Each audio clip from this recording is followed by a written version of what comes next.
Baik, untuk materi selanjutnya yaitu mengenai pemetaan atau mapping. Pemetaan atau mapping yang pertama ada peta pita, lalu peta lapangan, lalu peta panorama. Peta pita. Apa itu peta pita? Peta pita adalah laporan keadaan wilayah yang dilewati dalam suatu pengembaraan yang dibuat pada waktu dimulai berangkat hingga ke tempat tujuan. Disebut peta pita karena kertas yang dipergunakan digulung seperti pita mesin tik. Kurang lebih seperti ini.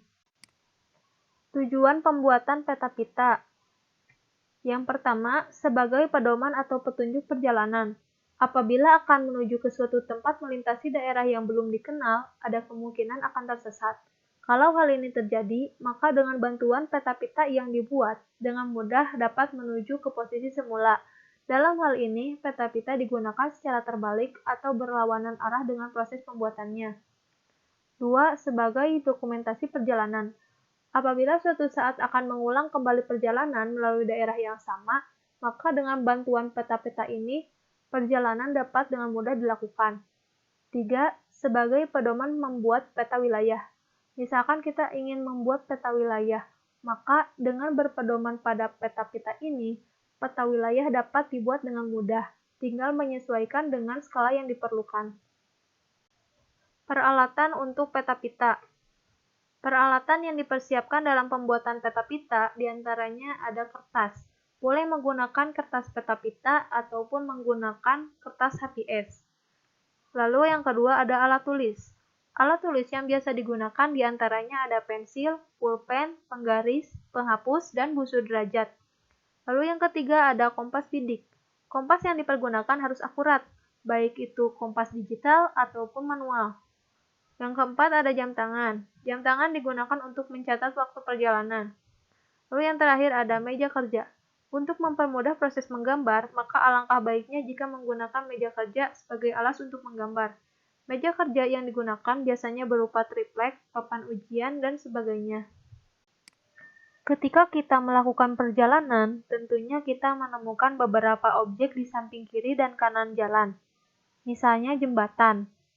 Pada peta pita, jembatan disimbolkan seperti ini. Lalu lembah. Lembah pada peta pita simbolnya seperti ini. Dan seterusnya. Cara membuat peta pita. Misalkan kita melakukan perjalanan dari rumah ke sekolah. Lalu, selama perjalanan, kita mencatat objek apa saja yang kita temui di kanan dan kiri jalan. Kemudian kita mencatatnya dalam sebuah peta pita.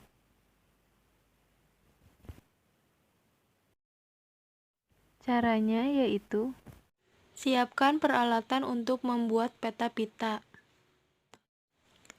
Tuliskan data identitas pada bagian bawah halaman pertama, yang meliputi nama, regu, gudeg, tanggal, dan keterangan.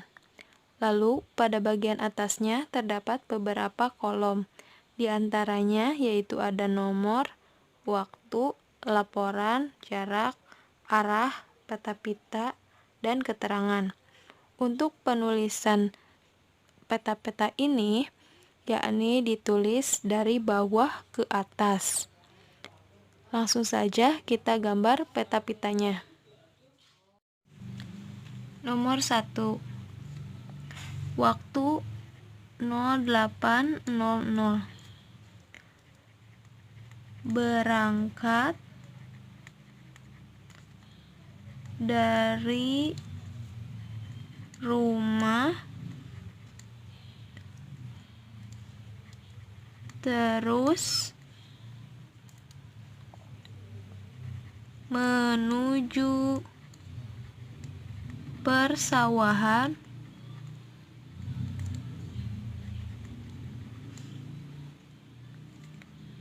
yang dipenuhi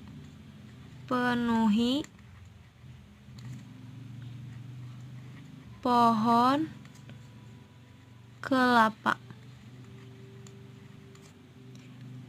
Dan jaraknya yaitu 125 meter dan arahnya yaitu berdasarkan perhitungan kompas yaitu 180 derajat atau dari arah utara menuju selatan. Nah, di sebelah kiri jalan terdapat rumah.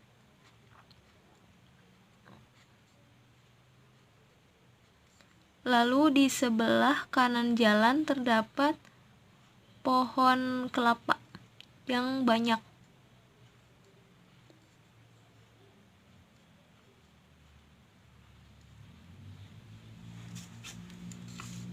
Kita beri batas.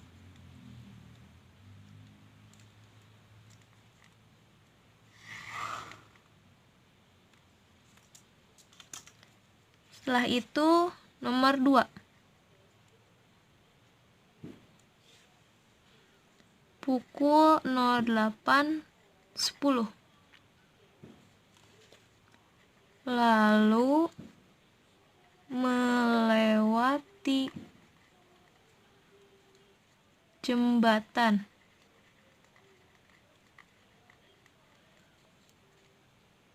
Menuju kebun buncis. Nah, ini jaraknya yaitu 130 meter. Lalu untuk arahnya yaitu 270 derajat. Yakni ke sini. Lalu di sebelah kiri jalan terdapat pohon pinus. Lalu di sebelah kanan jalan terdapat ladang. Lalu kita beri garis lagi. Lanjut ke nomor 3. Nomor 3 dapat dilakukan seperti langkah sebelumnya. Gambar peta pita sampai finish perjalanan. Selanjutnya yaitu ada peta lapangan. Apa itu peta lapangan? Peta lapangan adalah peta yang menggambarkan luas dan bentuk lapangan suatu tempat, arena perkemahan, lokasi, dan sebagainya. Tujuannya yaitu untuk menggambarkan keadaan atau kondisi suatu lapangan dan daerah sekitarnya dalam skala yang lebih kecil. Peralatan yang digunakan untuk membuat peta lapangan diantaranya yang pertama ada kertas, lalu alat tulis, lalu kompas bidik, lalu meja kerja. Objek-objek yang ada di dalam dan sekitar lapangan digambar menggunakan simbol berikut. Cara membuat peta lapangan. Misalkan kita ingin membuat peta lapangan ini. Kemudian kita pilih 5 objek. Yang pertama titik A yaitu pohon ini, lalu titik B yaitu pohon palem waregu yang terletak di pojok, kemudian titik C yaitu tiang bendera, kemudian titik D yaitu pohon yang berada di pojok masjid, kemudian titik E yaitu pohon yang berada di pojok.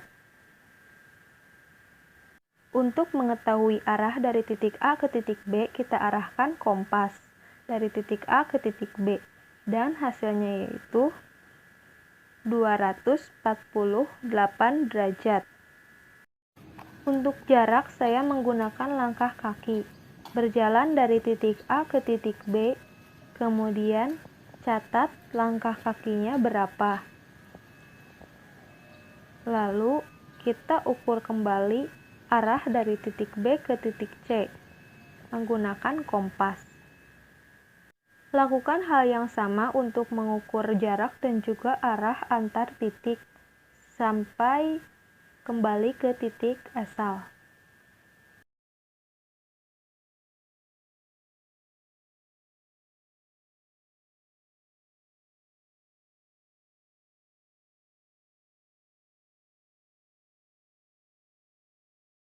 Setelah menemukan seluruh data lapangan, langkah selanjutnya yaitu menggambar. Pada bagian bawah diisi identitas. Pertama, kita gambar petunjuk arah. yang selalu menghadap ke utara. Lalu kita gambar titik A sebagai titik awal. Buatlah garis bantu yang berupa garis vertikal dan juga garis horizontal yang akan membantu untuk proses menentukan arah untuk titik A ke titik B.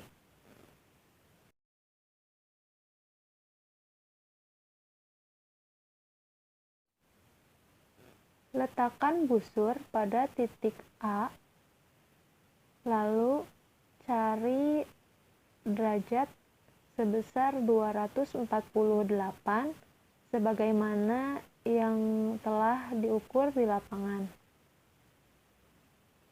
Lalu tandai.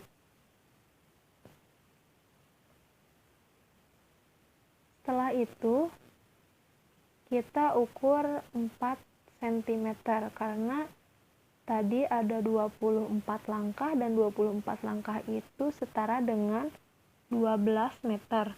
Lalu menggunakan skala 1:300 sehingga jarak dari titik A ke titik B hanyalah 4 cm pada peta.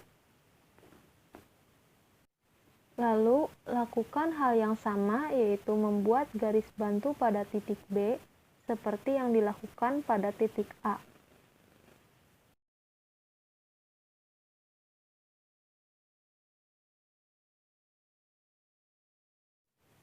Arahkan busur ke arah 3 derajat sesuai dari arah titik B ke titik C.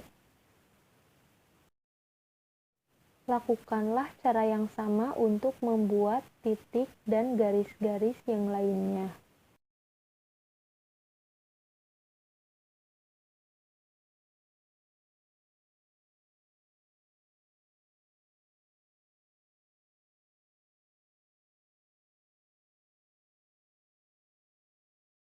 Setelah terbentuk lapangan, kita hapus garis bantu.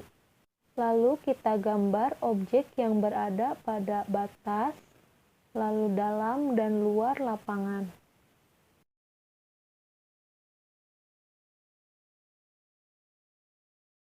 Jadi, hasil akhir dari pembuatan peta lapangan adalah seperti ini. Selanjutnya yaitu peta panorama. Peta panorama merupakan gambar suatu pemandangan dalam bentuk sketsa gambar sederhana yang menunjukkan suatu daerah dengan sudut pandang tertentu. Panorama berguna untuk menggambarkan kembali situasi atau keadaan suatu daerah pada suatu waktu. Jika kita kembali ke daerah tersebut, kita dapat melihat perubahan-perubahan yang terjadi. Para prajurit biasa membuat laporan panorama sebagai bahan penyelidikan atau pengintaian untuk menilai keadaan musuh, bagaimana posisinya, di mana letak persenjataannya, dan sebagainya, sehingga mudah bagi prajurit untuk menyusun strategi menyerbu atau melumpuhkan lawan. Selanjutnya yaitu peralatan untuk peta panorama. Peralatan yang perlu dipersiapkan dalam pembuatan peta panorama ini diantaranya ada kertas, pensil, dan ballpoint. Pensil digunakan untuk menggambar dan mengarsir, sedangkan ballpoint untuk menuliskan data dan keterangan. Lalu penggaris panjang, pembidik atau masker. Biasanya dibuat dari bahan kotak korek api dengan tambahan benang atau kawat seperti ini. Lalu ada kompas bidik dan meja kerja. Selanjutnya yaitu mengenai simbol-simbol pada peta panorama. Arsiran miring berlaku untuk pepohonan, semak, desa, dan kampung. Arsiran mendatar untuk bebatuan, sawah, dan ladang. Untuk pegunungan, gunung, dan bukit, arsiran mengikuti bentuk aslinya. Semakin jauh objek, maka arsiran yang dibuat semakin renggang kerapatan garisnya. Cara membuat peta panorama. Misalkan kita ingin membidik alam dengan titik sasaran 180 derajat dari arah utara. Dan diperoleh gambar bidikan seperti ini. Hasil bidikan tersebut kemudian kita gambar pada kertas. Dari kertas laporan ini kita buat yang pertama ada sebuah persegi panjang dengan perbandingan 2:1. Lalu terdapat dua buah garis tengah yang mana berbentuk vertikal dan juga horizontal sesuai dengan bentuk pembidik yang telah dibuat. Selain itu, di sini ada keterangan, yakni gambar panorama ini dibuat dari sisi Jalan Cicadas, Desa Tawang Banteng, Kecamatan Sukaratu, Kabupaten Tasikmalaya. Lalu di sini ada keterangan data gambar yang meliputi tempat, tanggal, waktu, cuaca, suhu, angin, dan titik sasaran. Kemudian alat-alat yang digunakan meliputi kertas laporan, pensil, penggaris, ballpoint, kompas bidik, dan terakhir adalah pembidik. Lalu di sini ada pernyataan tujuan pembuatan laporan panorama ini ditujukan untuk siapa. Lalu di sini ada pembuatnya siapa. Misalkan pembuatnya itu Regu Kudanil.